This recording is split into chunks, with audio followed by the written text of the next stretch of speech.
Yun o, nakaraos na naman ang ating duty. Tapos na naman ang 12 oras na pagbabantay. Babalik na naman tayo sa ating tulugan. Thank you Lord. Another day, another blessing.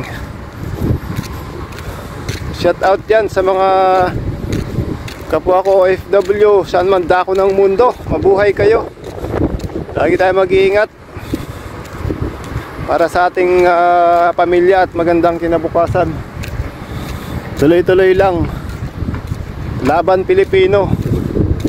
Saan man sa mundo. Ang Pinas sa inyo'y saludo. Malawak man ang daigdig, malayo ka man, kababayan. Sa kalungkutay, huwag padadaig. God bless and salute. Mabuhay kayo, mga kapwa ko Pilipino. God bless us all.